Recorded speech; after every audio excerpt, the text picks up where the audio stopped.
লোকসভা যেহেতু নির্বাচন হচ্ছে, আপনাকে আমরা যখন সঙ্গে পেলাম, এই লোকসভা নির্বাচনে রাজ্যের দুটি আসনেই যখন নির্বাচন হচ্ছে, পূর্ব এবং পশ্চিম। পশ্চিমে রাজ্যের প্রাক্তন মুখ্যমন্ত্রী তথা বিপ্লব কুমার দেব, বর্তমান রাজ্যসভার সাংসদ, ওনাকে প্রার্থী করেছে বিজেপি। ঠিক তখনই আপনাদের মানে ইন্ডিয়া চ্যাপ্টার, ত্রিপুরা চ্যাপ্টারের যিনি প্রার্থী বা কংগ্রেসের যিনি প্রার্থী আশিস কুমার সাহা। ঠিক অন্যদিকে আমরা খুব তাৎপর্যপূর্ণভাবে দেখতে পেলাম যে মথা নির্বাচনের আগে, বিধানসভা নির্বাচনের আগে এক প্রকার বলা যেতে পারে বিরোধী আসনে দিকে তারা ছিলেন বা বিরোধীদের দিকেই তারা বেশিটা ঝুঁকেছিলেন, শাসকদের দিকে তাদের তীব্র আক্রমণ ছিল। আমি এমনও কিছু বাইট এখনও প্রদ্যুৎ কিশোর দেববর্মনের রয়েছে। প্রদ্যুৎ কিশোর দেববর্মন জিরানিয়ায় দাঁড়িয়ে বলছেন যে বিজেপির সন্ত্রাসের দ্বারা তিপ্রামথা আক্রান্ত হয়েছে, সিপিআইএম আক্রান্ত হচ্ছে, কংগ্রেস আক্রান্ত হচ্ছে, কিন্তু পুলিশ কাউকে অ্যারেস্ট করছেন না। সেই প্রদ্যুৎ কিশোর দেববর্মন ঠিক আজকের দিনে দাঁড়িয়ে মনোনয়নপত্র দাখিলের সময় সভা মঞ্চে, মনোনয়নপত্র সেখানে দাখিলের পর একটি মঞ্চে তিনি দাঁড়িয়ে বলছেন বিপ্লব কুমার দেব ওনার ভাই এবং বিজেপি, আইপিএফটি এবং তিপ্রামথা ত্রিশূল হয়ে রাজ্যের উন্নয়ন করবেন।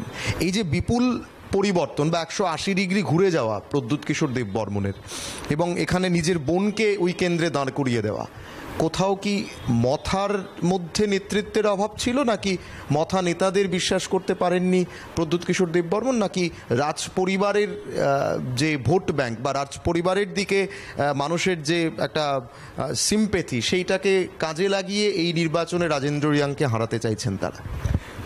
মথার নেতা বিজেপির বিরোধিতা করেনি তো কখনোই, তো মুখের বুলি, বড় বড় বুলি, বিপ্লবী বুলি, আমার কিছু চাই না, গ্রেটার ত্রিপুরাল্যান্ড চাই, শেষ ব্যাটেল, ওয়ারিয়ার আপনারা এগিয়ে আসুন ইত্যাদি বড় বড় বুলি সহজ সরল উপজাতিদের আইডেন্টিটি পলিটিক্সের আবেগে ডুবিয়ে নিজের আখের গুছানোর কৌশল, তাদের আবেগ নিয়ে এই জিনিস করেছেন বিশ্বাসঘাতকতা। আমি মথার সমর্থকদের দূর দিতে চাই না, এটা বিশ্বাসঘাতকতা। বিধানসভা নির্বাচনের আগেই তো তার মুখোশ খুলে গেছে। 22 কেন্দ্রের প্রার্থী, 2000, 1500 ভোট কেটে কেটে বিজেপিকে সুবিধা করে দেওয়া, কিসের বিনিময়ে? ত্রিপুরা রাজ্যের মানুষ বুঝেন না, জানেন না, খুব জানেন। এই রাজ্যের মানুষ শ্রদ্ধেয় জনগণ, সচেতন জনগণ। মুখোশ খসে পড়েছে মথার নেতার, দেউলিয়াপনা।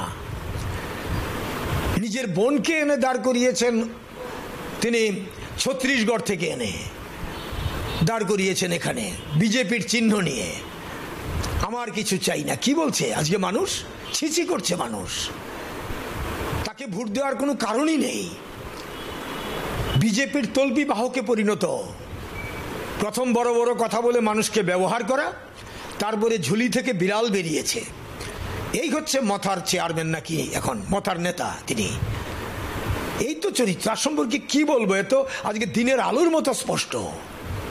জনগণের শত্রু এই ধরনের মানুষ আজকে এই জায়গায় তো গিয়ে দাঁড়িয়েছে। এবং বিজেপি যে গেমটা খেলেছে তাকে নিয়ে আজকে এটা পরিষ্কার।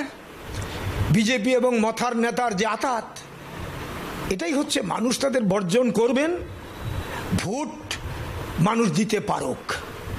নির্বাচন কমিশন ত্রিপুরার জনগণের ভোটাধিকার প্রয়োগের একটা সুষ্ঠু ব্যবস্থা তৈরি করুক, তবেই বোঝা যাবে কত ধানে কত চাল। পশ্চিম ত্রিপুরা আসনে, পূর্ব ত্রিপুরা আসনে, দুটো আসনেই বিজেপি পরাস্ত হবে। ফেয়ার ভোট হোক, অবাধে শান্তিতে ভোট হোক।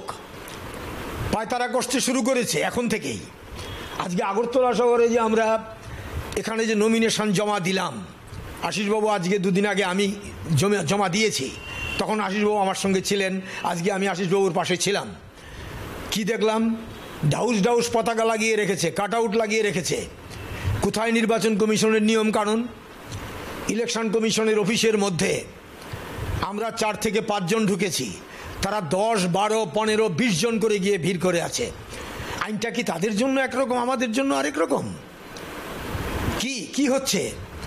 নির্বাচন কমিশনের কাছে আমার অনুরোধ থাকবে, আবেদন থাকবে, এখন থেকে যদি শক্ত হাতে না ধরা হয় তাহলে কিভাবে ইলেকশনকে সুষ্ঠু করবেন আপনারা? কিভাবে করবেন বলুন?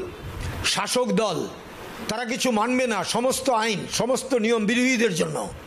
এটাই তো হচ্ছে।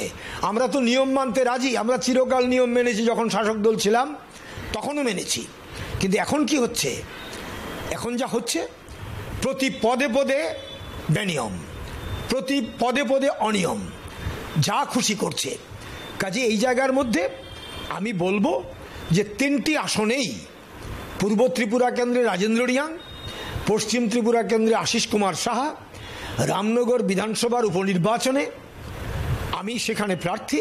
কাস্তে হাতুড়ি তারকা আমার চিহ্ন, আশিসবাবুর হাত চিহ্ন, রাজেন্দ্র রিয়াংয়ের কাস্তে হাতুড়ি তারকা চিহ্ন।